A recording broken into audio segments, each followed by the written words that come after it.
everybody? Guillermo Salgado here at the OnAir podcast studio in El Centro, California. And I have a great treat for everybody. We have Alex Cardenas in the building, right? Yeah. Alex, how you doing? Pretty good, man. Glad to be here. Thanks for having me. This is a really nice place. I would encourage people to come check this place out if they're given an opportunity to come on the podcast. Definitely. It's a great space, very comfortable setting, right? Feels like if we're at home, right? Yeah. Just with the big mic in our face. That's right. Real different. Super cool. Yeah. So, Alex, I know a bit about you and what you've done in the past. You're a very busy man. Could you kind of just give us a brief overview of what you've been up to as of late, just to kind of let us know who you are? Yeah, where you've no been? problem. Yeah. Again, just lifelong resident of El Centro and Imperial Valley. So I'm approaching 54 years old, and so Young or man. I'm actually 54, but I've been married for 31 years, have 2 children, 3 grandchildren.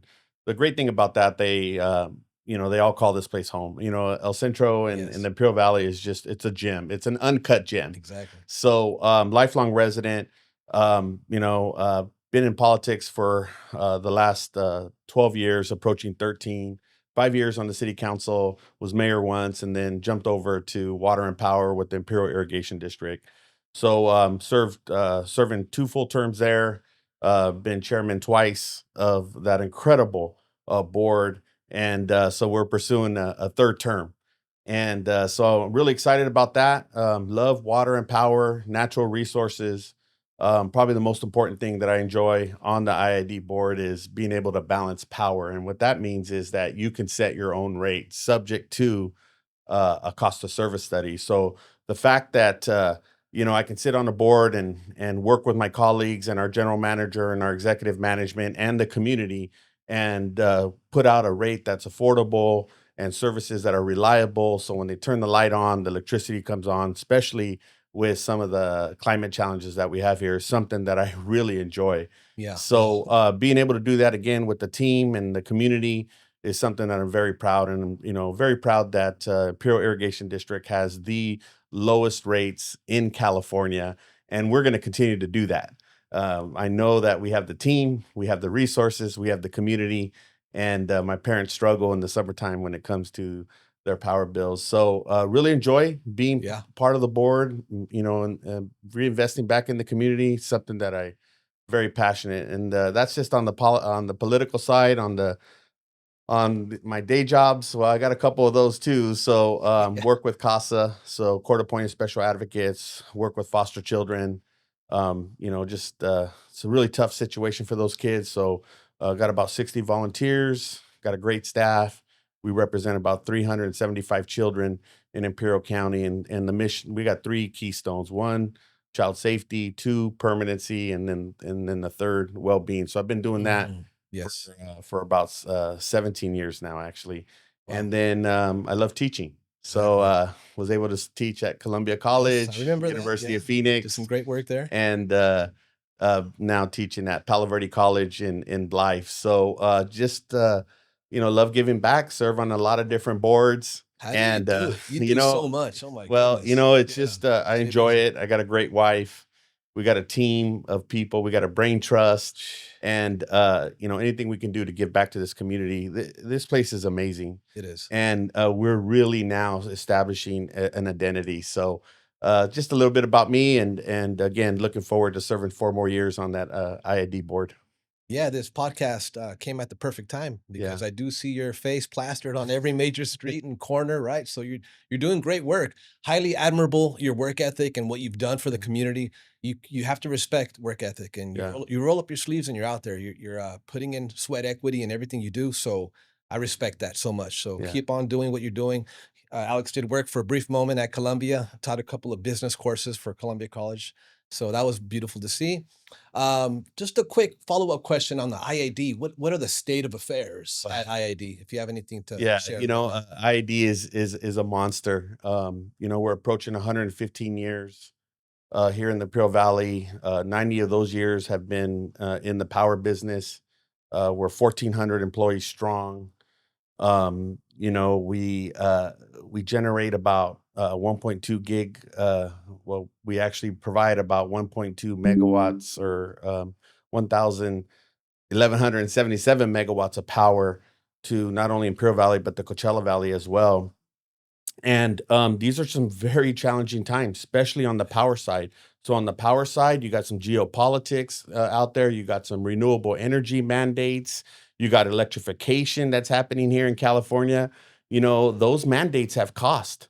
And unfortunately, sometimes our ratepayers have to carry that burden. Mm. Our approach has been to take kind of a hybrid approach to that and making sure that, our ratepayers don't suffer when it comes to these mandates, when it comes to the geopolitics, when it comes to, some of the other challenges, especially with weather.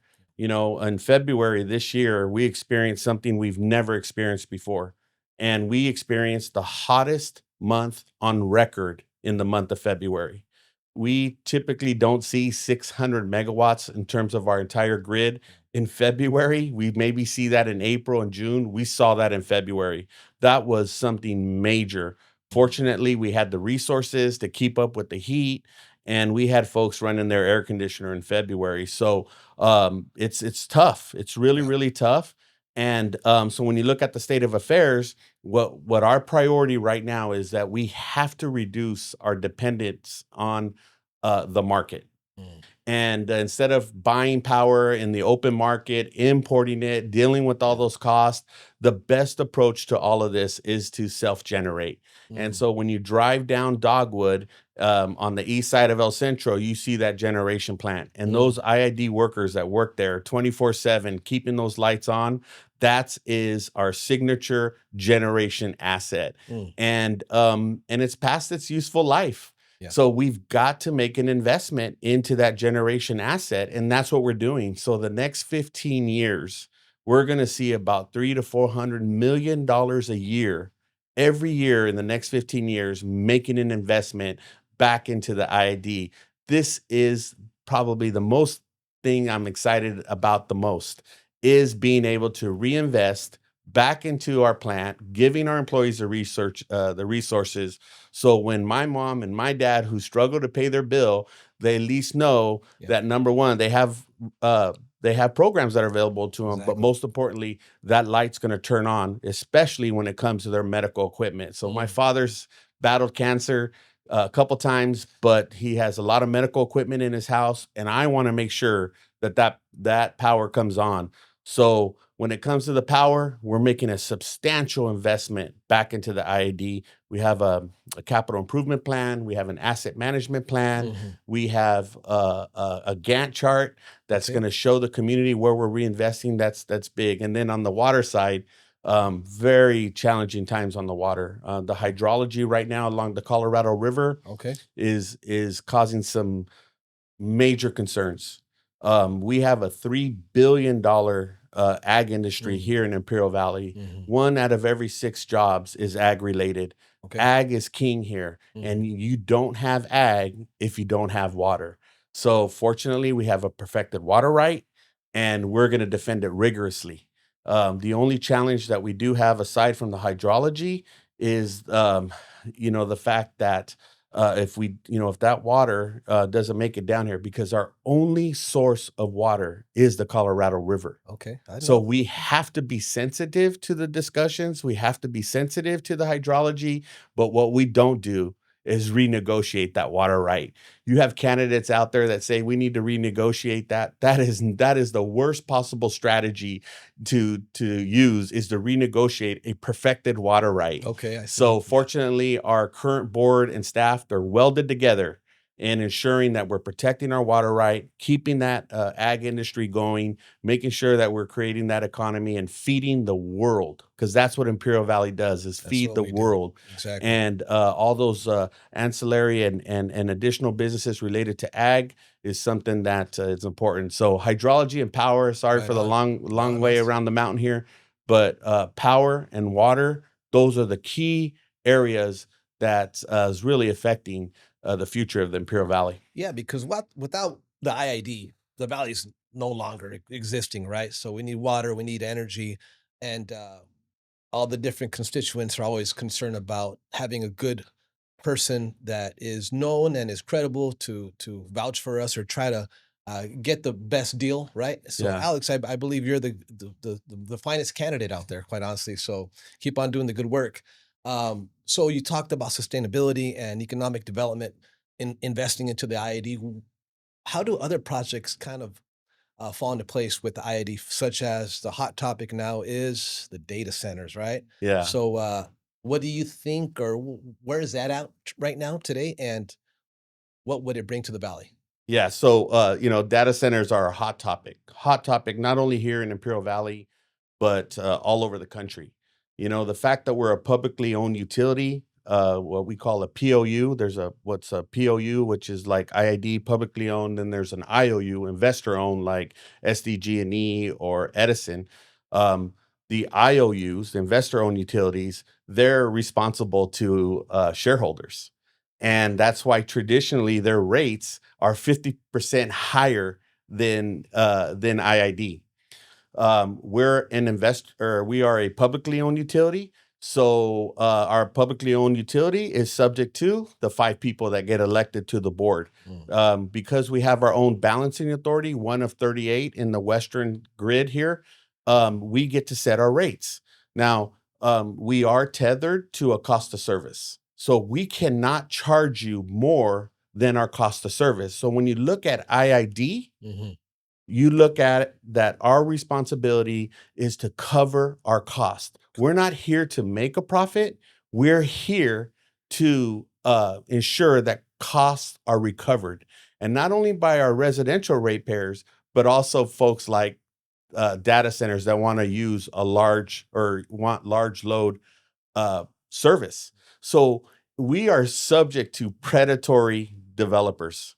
And in the last 4 years, I have witnessed firsthand predatory development come to the valley because we're a publicly owned utility. Mm. They're more likely want to come here and put a data center here because they think we're a bunch of wimps and are not going to hold our ground Yes, when it comes to cost recovery. exactly. So Imperial Irrigation District and the board that's currently serving and our general manager, along with legal, are fully aware of predatory developments. These are folks that have never, ever developed a data center in their lives, and all of a sudden want to come here and claim that they're experts in developing data centers. So when it comes to data centers, it's really 3 things. 3 very important things that we memorialized in December of 2025 in terms of making sure that we're protecting our community. And one, and the first and foremost, and again, this was done through a resolution, so it's not bumper sticker talk saying, "Oh, well, we're going to do this or we're going to promise that." Exactly. No, we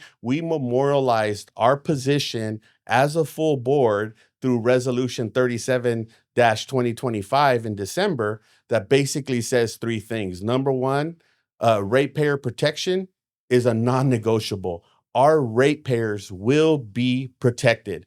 So we came together as a board, and if you want to connect to us and provide some economic development, fundamentally, you need to know that our ratepayers will be protected. That's a fact. That is a Okay. fact. It's not assumption. Yeah, It's a fact. that is memorialized through a resolution. Okay. So if you're coming here and want Nice. to put in a data center and you're going to subject our ratepayers to unstabilizing or an unstable grid or something to that effect, it's probably going to have a hard time getting across the finish line. So ratepayer protection is absolutely important. The second thing, what's equally important, is full cost recovery. So again, any large user that wants to come in here and connect or be served by power, then you got to pay your fair share. You got to pay your share cost. Whatever impact that you make to our system, our ratepayers are going to get full cost recovery. So I, under no circumstance, will allow our residential ratepayers to subsidize their rate, their large load industrial rate. And then the other one is expert driven advice. Again, the folks that I have seen come here and want to open data centers, it's like they're building the plane while it's flying.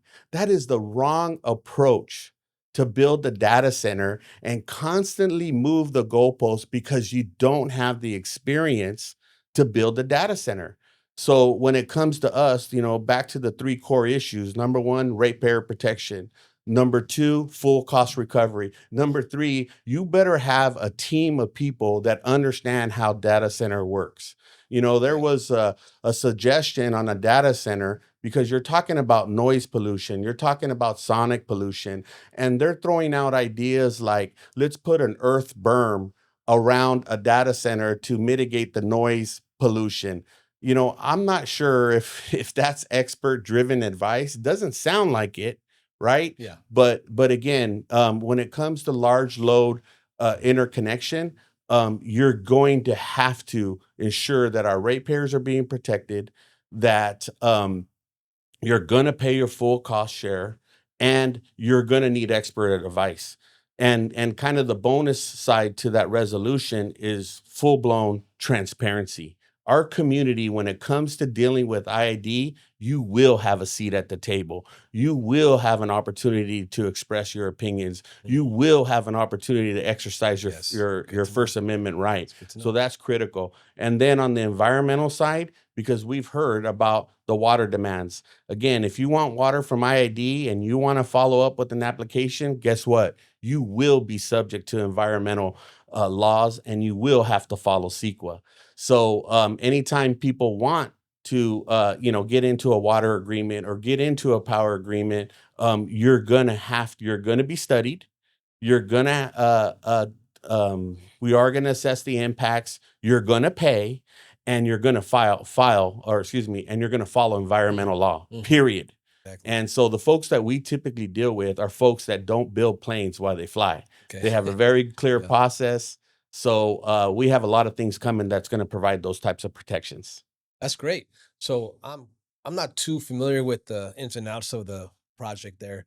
A lot of people assume that there's these negative consequences that the community will experience. I don't want to put you in the hot seat too much if you're for or against the project, but hey, it's happening, and I don't know in what stage of development it is or approval process, but things like it's going to make the community hotter, Yeah. or it's going to make us run dry. The water's going to go to the project, right? But people say they kind of recycle the water. How big of a deal are those two? Those The are heat and the huge. yeah. I mean, if you were to do a little bit of research on sonic pollution, Okay. sonic pollution is absolutely real. Okay. Noise pollution, light pollution. These are things that require assessments and are subject to public review. Yes. Exactly. Typically, IID's role as a responsible agency in project development in general is we play a responsible agency role, and we provided comments in projects that require a land use or are dealing with a county permitting agency. We're afforded an opportunity to provide comments in terms of our easements, ensuring that we maintain our utility right of ways. That is not done in an email. It's done in a formal comment letter. And so as a responsible agency, we as the board give direction to our staff to ensure that we are preserving our rights, and we're providing comments on the possible impacts that would have to our ratepayers. Yeah. So things like noise pollution, sonic pollution, light pollution, those are major issues, and they should have a public forum to address it. And people should be allowed to comment formally when it comes to that process. And that's one of the things that CEQA does provide in environmental laws. We're very familiar in how that process works, not only with California environmental laws, but with federal NEPA environmental laws. We deal with it all the time. And so what we try to do is put initiatives that are defensible, right? That are defensible, that are clear, that are transparent. So those are real issues. And, if you're looking at putting data centers anywhere in the country and they're 200 feet away from people's backyards, those impacts need to be addressed thoroughly. Yes. And the right way to do that is, through some of the public forums that environmental protection laws have provided. So, just speaking in general, People just need to be incredibly sensitive to the impacts that they're causing. But I do want the community to rest assured that Imperial Irrigation District is going to take a very transparent approach to it and ensure that those developers are paying their full cost, that ratepayer protection is there, and that true expert advice is being provided, and we will ensure that the community is involved and environmental laws are followed. Very important, definitely, because we all want quality of life here locally in the valley, and sometimes things that we take for granted, breathing, Yeah. right? Sometimes we get a little dust in our nostrils or whatnot and struggle with asthma and allergies. So, topping that with, it might be 5 degrees hotter for the community if it's, right behind your, backyard or whatnot. Like, I could see how that could be a logical stance of like be against it, but then those that are for it because it is development, it is good for the community to a certain extent. Look into it yourselves and make a decision. But I know the IAD is there to care for the community long term. So Yeah. a lot of other projects that we've kind of Yeah. forgot about because of the debates that are happening with this one here. Reminds me of Jerry Springer or talk show, these videos that we watch on Instagram and Yeah. whatnot. Scrolling through, not really informing myself enough. So I don't have a horse in the race or I'm for it or against it. I'm kind of in the middle. So it's good to see that Yeah. you're well versed on it and you give us your perspective. What other projects are out there? Lithium, is that something that's happening still? And how does IED play a role in that as well? Yeah, so there's still a lot. There's so much to be excited about here in the Imperial Valley. Yeah. The renewable energy market is something that we have. When you look at Imperial Valley, you have to look at Imperial Valley as a natural resource rich region. Exactly. It is. Has so much potential. And if I can sum up the hope that we have in Imperial Valley, it's in one word, and it's geothermal. Geothermal. Right now That's we it. have what's called the KGRA, the known geothermal resource area, right here in our backyard. It's a geothermal resource area. It's said that there's over 3,000 megawatts of geothermal underneath our surface here. Really? I mean, some of the Wow. hottest temperatures, and if people are truly passionate about renewable energy, then let's get geothermal industry across the finish line. Imperial Irrigation District right now buys about 700 megawatts of local geothermal here in Imperial Valley, and that puts a lot of people to work. It also helps with the county in terms of property taxes. One of the largest property tax contributor to the Imperial County is the geothermal Is that right? industry. Okay. So what IID is saying, hey, we're open for business. We have mandates. We have to be to 100% renewable by 2045. We're getting there. We're about 50%, but I don't want to import the power. Okay. I would rather use Imperial Valley geothermal power to energize our grid. So one 50 megawatt plant, you build a 50 megawatt plant, geothermal plant here in Imperial Valley, that's going to cost you $1 billion. 1 billion. Wow. And that's just one plant at 50 megawatts. There's still 2,500 megawatts of geothermal right here in Imperial Valley. So I think what we need to do is really focus on getting geothermal and getting that geothermal back to the number one priority in Imperial Valley. And so an IID, subject to a procurement process, known that we've already purchased 700 megawatts of geothermal. Let's everybody get on the same page. Let's go build some geothermal plants. Let's increase the property taxes. Let's put engineers. Let's put technicians to work. Let's create a workforce development around geothermal, and let's power the United States with Imperial Valley geothermal. And here's the collateral beauty. Are you ready? I'm ready. Let's do it. Then inside or in the geothermal brine, you dig a hole, you dig, right? That's right. And you go 4,000 feet, 7,000 feet, whatever it is. You bring out the brine, which is the steam. In that steam Tell me. is the minerals. That's right. So rare earth minerals, critical minerals. Guys, we can onshore all of our rare earth and critical minerals, a good chunk of them right here in Imperial Valley. But the catalyst to all of this is geothermal. So IID plays a very critical role in that. One is the interconnection process, the offtake process, but most importantly, also providing some water. Not a lot of water, but some water when it comes to geothermal. So here's the pitch. The hope and the pitch is, let's power the United States with Imperial Valley geothermal. And we will create a $15 billion geothermal industry. And that's why it's so critical that we are electing the right leaders, not leaders that live in an Airbnb. I mean, would you vote for somebody who lived in an Airbnb? Highly unlikely. It's highly unlikely, right? Yeah. So, we got to make sure that we are voting for the right leaders who are experienced. It's not about what you're going to do, it's what you have done. What results have you achieved? And here's probably the most important part.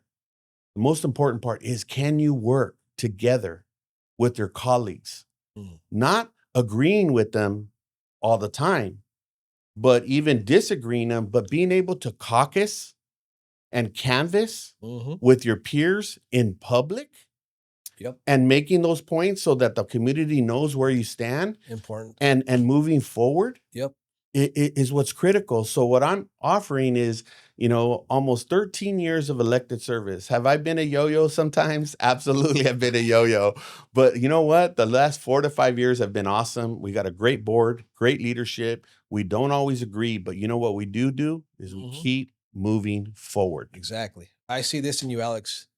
You don't avoid the problem, right? You're like, bring it on. Who looks for problems? And you're Right. the equation solver, right? So emotional IQ is very important, and definitely you got that going. And conflict resolution, right? You don't want someone to just be hot-headed or very short-tempered.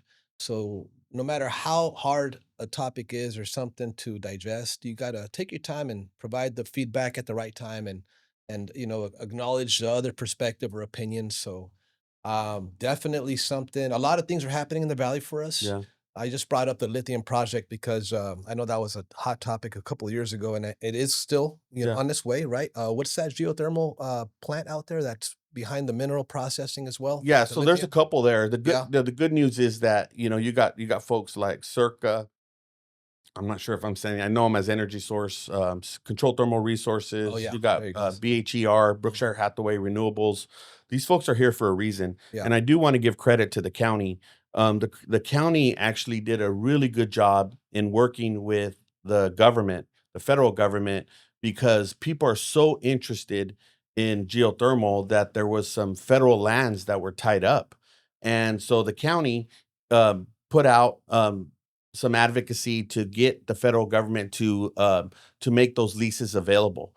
So the federal government, I mean, one of the 3 largest landowners along the Salton Sea is IID, Torres Martinez, and then also the federal government. So the federal government was able to, or the county was able to work with the federal government, and they unleashed or made available several thousands acres of geothermal properties that are in that KGRA, Okay. and they got picked up like that. Nice. So that told me and sent a signal that renewable energy, especially in geothermal, is there. So, so in regards to the lithium, geothermal's the mule to the lithium. So you can't have lithium unless you have the mule, and the mule is geothermal. So, again, lot of things to be excited about here in Imperial Valley.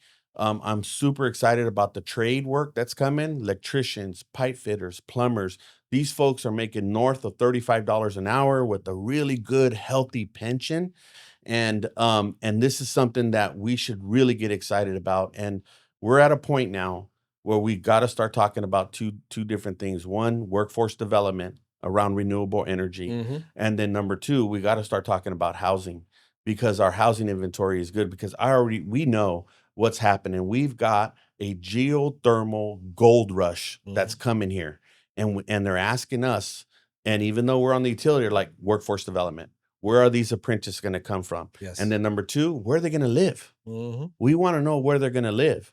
And usually the catalyst behind all this is 3 letters: IID. IID, baby. That's it. IID, baby.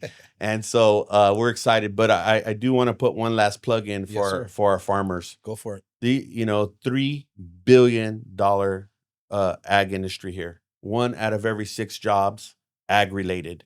These farmers are some of the best. Mm-hmm. They know how to be incredibly responsible with that precious resource of water. And over the last 20 years, 22 years, we have helped conserve over 9 million acre feet of water.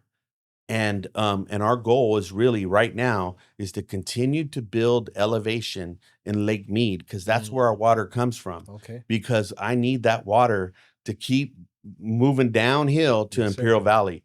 This Imperial Valley is a garden bed, some of the best farming soil in the country. But you can't have that garden without water. And those farmers that are out there, they're struggling right now, but they're there every day, 7 days a week, farming and making sure that that they protect that industry. And Imperial Irrigation District is going to protect that industry. We want those farms and those fields green, not brown. That's right. Because it is absolutely gorgeous to see those fields out there. So farming, definitely. along with the renewable energy, farming's live and well here in Imperial Valley. Yeah. So I looked it up recently. The percentage, like 80% of the leafy greens come from the valley during the winter season or whatnot. So for the U.S., so it's a vital part of just providing greens to the U.S. as a whole. So that's that's impressive. huge. The other 80 or thing, 90, I'm not sure. the other people maybe don't see, kind of in closing, is the cattle. And the cattle industry is big, because if you have cattle here, because you have water is used for the forage crops or the field crops that help feed the cattle. There you go. And then you have cattle here, and then you have a beef processing plant. So you have a vertical industry here with farming, and some of the beef that's coming out of here is some of the best. So you look at some of the beef and it's shipped all over the country. But because of that Colorado River water and those field crops and the alfalfa and some of the other ingredients, you are able to produce some of the best beef. So when you think of Imperial County and you think of agriculture, think about beef and livestock, because livestock is about almost $1 billion industry here. So guys, and gals, we do have a great opportunity here in Imperial Valley, and the future is bright. Yeah. Sometimes we kind of take it for granted, right? We just go for that rachera on the weekends at the meat market or whatnot. Yeah. It's just it's there for a reason. It's the best of its kind right here locally, right? A lot of good meat comes out of the valley. So you reminded me, I'm gonna go ahead and host a job fair at the mall within a month or so. IVlistings.com is a local provider, like a marketplace, if you will. We all are familiar with Facebook Marketplace or Craigslist. So this is a locally owned and operated website at no cost. So we're going to get a bunch of people to sign up, attend this free event, exhibitors at no cost, employers. I'm going to tap into the renewable energy, sector, and maybe you could, help me out as far as getting some people out there at no cost. So get the word out for Ivy Listings, and also just provide a good opportunity for people to mix it up, like a mega mixer of sorts, So, and I would encourage, engineers. We need engineers. We right now IID has about 70 engineers. They're building and creating stuff every day, and we need more. Yeah, because as we repower our network or our infrastructure, as we improve our conveyance system, we still have hundreds and miles of earth channel canals. We're losing we got to address things like seepage and those things. So the only way we can line canals is if we have engineers. So I would encourage parents or even those that are interested in engineering to look at those careers. If you have children in high school or in grade school, get them into STEM.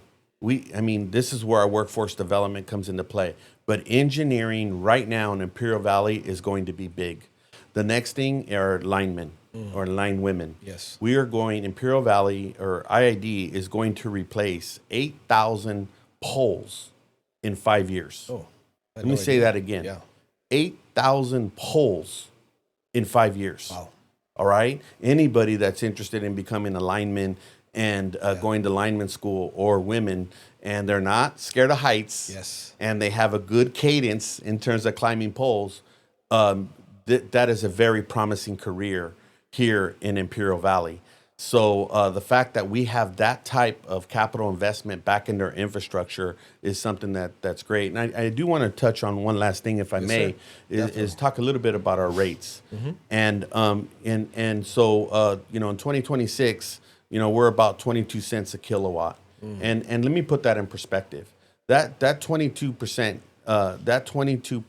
kilowatt rate is still 22% cheaper than that 22-cent kilowatt rate, which is what we're paying here in some change in 2026, is still about 29% cheaper than the next publicly owned utility, which is Pasadena. Cost competitive, right? We're good. And it's 54% cheaper than San Diego Gas and Electric. Okay. So yes, 22 cents doesn't help when you're still paying $300, a month in the summertime. I get it, but that's where our programs come in. And I'll leave you with this. We got 30,000. 2025 was a record year in participation when it comes to our ratepayer assistant programs. We had over 30,000 people participate in our ratepayer assistant programs. And nobody should be without power when they're in need. We have some of the most liberal ratepayer assistant programs. 30,000 people participated last year in a cadre of programs, from medical equipment to ratepayer assistance, to emergency shutoff, to weatherization. We have a cafeteria plan for those that need help paying their bills. And again, when you compare our ratepayer assistant programs to anywhere in the state, we are clearly the most liberal. So I encourage folks to go to our website, get into a program. Anybody, who's income eligible, some of our income eligible programs, and let me just leave you with this, and I said that like 20 times already. All right. But let me just share this. Yeah. In 2026, because of the record participation in our programs, we actually improved the eligibility requirements in 2026. So here it is. If you're over 60 and you're in a household of 4, and you're making, and the total combined household income is about $70,000. So $70,000 over the age of 60, a family of 4, you are eligible potentially for a 30% discount at IID. Wow. If you're under the age of 60, you're eligible for a 20% discount. And so I don't think there's anywhere in the state that you're going to be able to hustle a 30 or 20% discount on the lowest rates in California. And that is a testament to our board, who's welded together to make sure that as we deal with the uncertainty in the geopolitics, and as we deal with the uncertainty and the rising cost of electricity, that we come in with the first aid kit to help our ratepayers. This is one of the most empathetic boards I've ever served on, because we all have personal testimonies, whether it's us, our parents, or our friends and family who struggle to pay for their bills. And that's why we made a commitment and a pledge and executed one of the most ratepayer-friendly assistant programs in the state, if not the country. Very robust program there. So, hey, online, right? You can look it up in this digital age we live in. Inform ourselves. Look it up, IID.com, and ask questions how we could assist you along the way with the cost incurred. But where's the screen? Right here? Right here? I appreciate the time, Alex. No problem. Thank you for informing us. Very important information you shared with us. Good luck with the race. It looks like if you're in a good stance or good position, given that you've already served so many years to the community in various ways, wearing different hats. This is our first episode, quite honestly, our podcast here at OnAir Podcast in El Centro, located right off of Imperial Avenue. Contact us. Anyone out there that wants to jump on board and be our second guest. But Alex, thank you so much. We'd like Yes. to share one more thing before we head out. No, just when it comes to ID, I want to put a plug in for the incumbents. I think the incumbents, you mentioned sweat equity. Yes, sir. And there's some pretty nefarious narratives out there, about some of the things that we've done and this like that and this and that. For me, dealing with nefarious type of accusation, that's a natural habitat for me. People, throw stones at me all the time. Yeah. But I am asking that they just look at the history and look at the investment. But I truly believe that 2026, when it comes to ID, it's the year of incumbents. So I would encourage the community to vote for the incumbents, because there is something special right now on that board. And the reason why it's special is because they put the community first. So thank you for having me. Yes, Alex. Protecting IID for a stronger community, right? Yes, sir. That's your slogan. Yes, Appreciate sir. it. Thank you. All sir. right. Thank you. right. All right.